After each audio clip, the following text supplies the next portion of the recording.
માણસો નિજ દર્શન નથી કરતા, એમાં કાચા રહી ગયા. આટલું સમજજો. બીજાના દોષ આપણને, બીજાના દર્શન બહુ, બીજો શું કરે છે, ઓલો આમ ને ઓલી આમ ને, આખી દુનિયાની પંચાયત માંડે, પણ પોતાનું નિજ દર્શન નહીં કરે.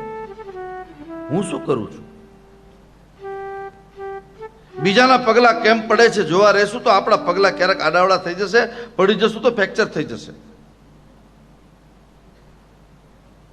રામચરિત માનસમાં હાલ ચાલ કેવી હોય માણસની, મરદની ચાલ કેવી હોય, સાધુની ચાલ કેવી હોય, સ્ત્રીની ચાલ કેવી હોય, મહાપુરુષની ચાલ કેવી હોય, સુરવીરની ચાલ, એની હાલની બહુ વર્ણન આવ્યું છે રામચરિત માનસમાં. રામને ક્યારેક ક્યારેક સિંહની ચાલમાં દેખાડે છે, ધનુષ ભાંગે છે ત્યારે, ક્યારેક ક્યારેક હાથીની ચાલમાં. કેટલા કેટલા સુંદર દર્શનો આવ્યા છે.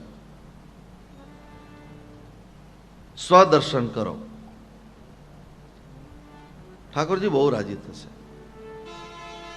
તમે પોતાનું દર્શન કરીને જયારે મંદિરમાં દર્શન કરવા આવશો ત્યારે આનંદ બહુ આવશે. મારી પાસે ઘણા લોકો, હું ત્યાં ગાદીએ બેઠો હોય સવારમાં, કે બાપુ એટલું બધું આમ ભગવાન ચતુર્ભુજ દાદામાં તેજ આવ્યું છે, એટલું આમ બેસવા ઊભું થવાનું મન નથી થતું, પણ સમય સાથે ચાલુ એટલે જવું પડે. કોણ તમને ખેંચે છે? મૂર્તિની અંદર એવું કયું તત્વ છે?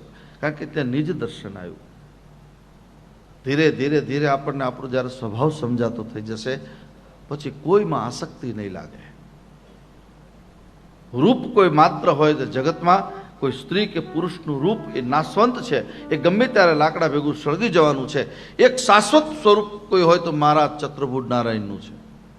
અને ચતુર્ભુજ નારાયણના સ્વરૂપને સમજવા માટે સ્વદર્શન કરવું પડશે.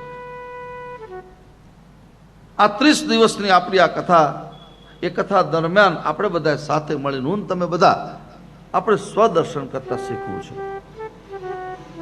નિજ દર્શન કરતા શીખવું છે.